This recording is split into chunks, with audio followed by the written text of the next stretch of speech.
दफ़ा है morphology of the Patil plants. इसमें अभी अपन ने क्या देखा कि मॉर्फोलॉजी क्या होती है कि किसी भी स्ट्रक्चर जो वो कोई पौधा है, उस पौधे के अगर बाहरी भाग को हम देखें तो वो उसके बाहर की क्या है। तो चैप्टर नंबर 2 और 3 को अगर देखें, प्लांट किंगडम और एनिमल किंगडम को देखा, तो बहुत सारे लक्षणों को देखकर अपन ने उनको एक कैटेगरी में रखा और उनको बायोलॉजी करना भी। लेकिन यहाँ एक बात आ रही है कि हम पौधों के विषय पर अगर चर्चा करें तो केवल हमें जो पार्ट का नाम क्या कह रहा है कि फ्लावरिंग प्लांट्स। फ्लावरिंग प्लांट का मतलब कि केवल एक वह प्रकार का फाइलम जिसे आप एंजियोस्पर्म फैमिली कहते हो, एक वह फैमिली जिसमें फूल बनने की प्रक्रिया है। तो प्लांट किंगडम के अंतर्गत जो 4 पन्ने पड़े थे, एल्गी, ब्रायोफाइटा, टेरिडोफाइटा और जिम्नोस्पर्म, इन किसी भी समुदाय में हमको कोई फूल निकलता हुआ दिखाई नहीं दिया, क्योंकि केवल एंजियोस्पर्म फैमिली ही एक ऐसी फैमिली है जिसमें फूलों की निकलने की प्रक्रिया है। अब हम ये कैसे देख सकते हैं, या हम बिना पौधों को छुए, बिना पौधों को ज़्यादा परेशान करें, हम उनके विषय पर कैसे ये बता सकते हैं कि ये पौधा किस टाइप का पौधा है, कि वो पौधा क्या मोनोकोट को बिलोंग करेगा या वो डाइकोट को बिलोंग करेगा। तो एक समान जानकारी के तौर पर कि पौधों के हम किन भागों को देखा करते हैं, जड़, तना, पत्ती, उसके फूल और आखिरी उसके फलों को देखा करते हैं, और इनको देखकर हम पर्टिकुलर ये कह सकते हैं कि ये किस प्रकार का पौधा है। जैसे आम के पौधे को हमने तब से पहचाना जब हमने उसे एक बार आम लगा हुआ देखा। अब उसमें जब आम नहीं लगती तब भी अपन ये कह देते हैं कि वो एक आम का पौधा है, क्योंकि हमने उसका सबसे बेसिक कैरेक्टर देखा, वो था उसका फल। केले के वृक्ष को हम वृक्ष नहीं कहते, हम पौधे ही कहते हैं, तो केले पे हमको कभी भी जड़ें नहीं, उस पर कोई एक हार्डी या बुरी स्ट्रक्चर स्टेम नहीं बनेगा, तो वो एक पौधे की कैटेगरी में आएगा, हम उसे पेड़ नहीं कहते। तो एक बार हम ये देखा कि उस केले के पौधे पर हमको केले लगते हुए दिखाई दे गए, तो ये कहने लगे कि ये केले का पौधा होगा। वहीं अगर हम देखें कि 2 प्रकार के पौधे हम अधिकतर देखते हैं, एक आपने साइकस और पाइनस को पढ़ा था, ऐसी खजूर का पौधा होता है, जैसे आप डेट पाल कर, तो खजूर के पौधे पर अगर एक बार खजूर लगे देखें तभी तो आपने कहा कि डेट पौधा है, डेट पाल में, नहीं तो आप उसे हमेशा क्या मानोगे, साइकस या पाइनस, क्योंकि उनके स्ट्रक्चर कैसे दिखाई दे रहे हैं, एक चीज। लेकिन एक पर्टिकुलर स्ट्रक्चर पौधे का ये बता देता है कि वो किस प्रकार का पौधा होता है। तो सबसे पहले बेसिक काम क्या था कि जड़।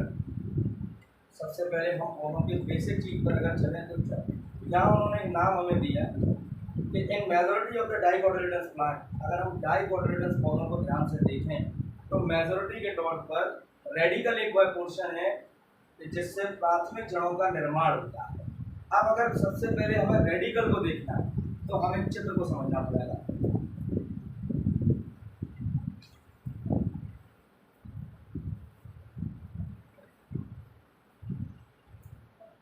कई बार हम किसी बीज के चित्र को देखते हैं, उदाहरण के तौर पर अगर आप किसी चने को देखें या आप किसी छोले को देखें, तो उसमें ऊपर का एक भाग नुकीला होगा, एक भाग नीचे नुकीला होगा। अगर ध्यान से देखें तो अपन क्या कहते थे, हम लोग लम्यूट, और नीचे वाले भाग को क्या कहते थे, रेडिकल। ये बड़े थे तो भाग कोटिलेडोनस पर।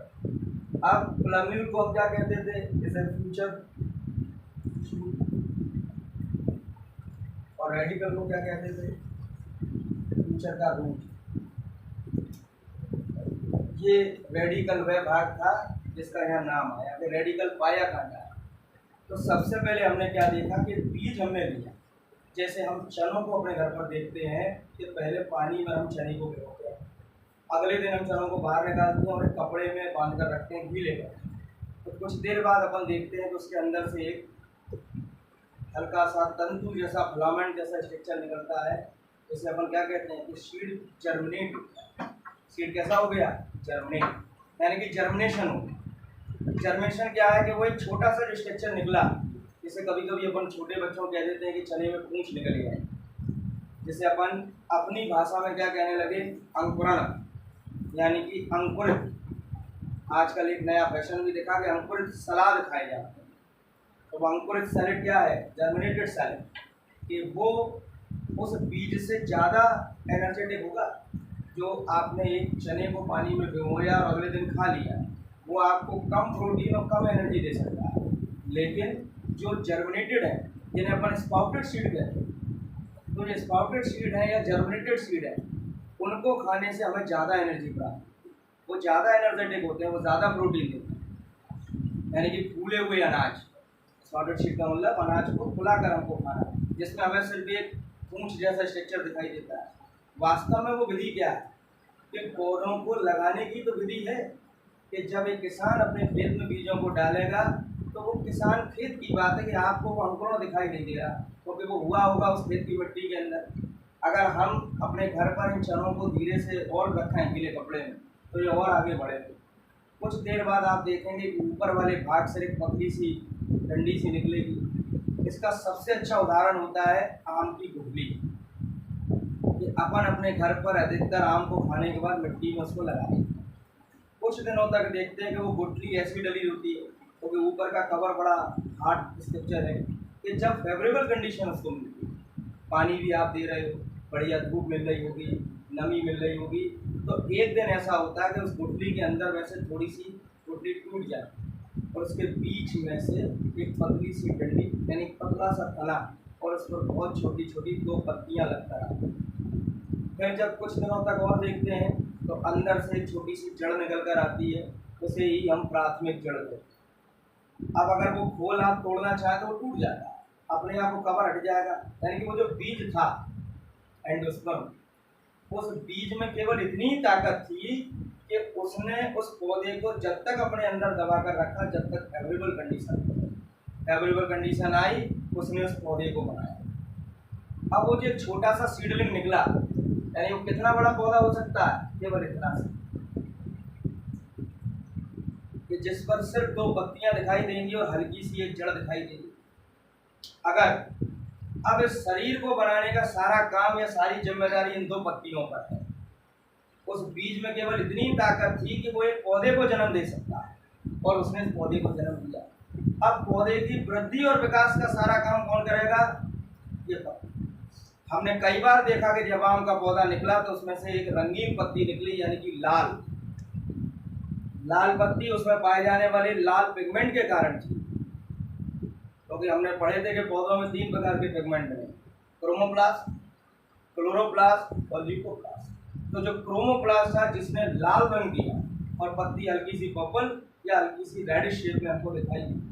अब काम क्या हो रहा है कि जैसी वो लाल पत्ती बाहर आई, उस गुठली या उस बीज का काम समान, उसमें उतनी ही ताकत थी कि उसने एक पौधे को जन्म दिया। अब उस पत्ती पर जैसे ही सूर्य का प्रकाश पड़ेगा, सूर्य का प्रकाश पड़ने पर जो क्लोरोप्लास्ट स्ट्रक्चर हैं, और क्लोरोप्लास्ट कहाँ पाए जा रहे हैं, हम एक बार फिर से उस बात को याद रखेंगे कि प्रत्येक पत्ती के ऊपर की सरफेस पर तमाम छोटे छोटे छेद पाए जाते हैं। तो एक डिफाइन हमने बहुत पहले याद करके रखी थी कि the upper surface, the tiny pores are present in the upper surface of the leaf is called as stomata। अब उन्हें क्या कहते थे, स्टोमेटा। अगर स्टोमेटा का चित्र बनाया जाए,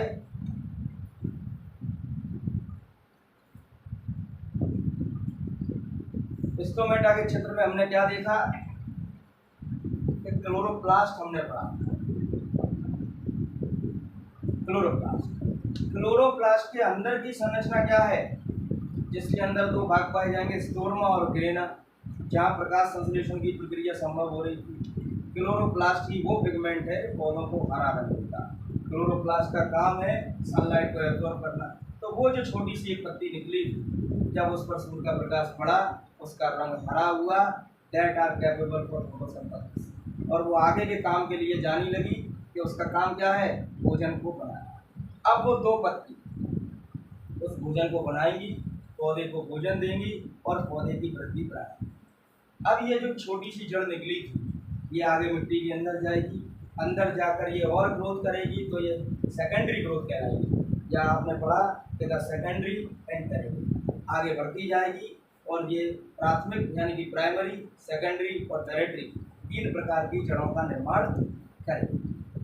the primary roots and its branches. अब अपन ये देखना है कि प्राइमरी रूट्स और उसकी ब्रांचें टैप रूट सिस्टम के प्राथमिक जड़ें और उसकी ब्रांचें जो बनेगी वो एक टैप रूट सिस्टम बनाएगी।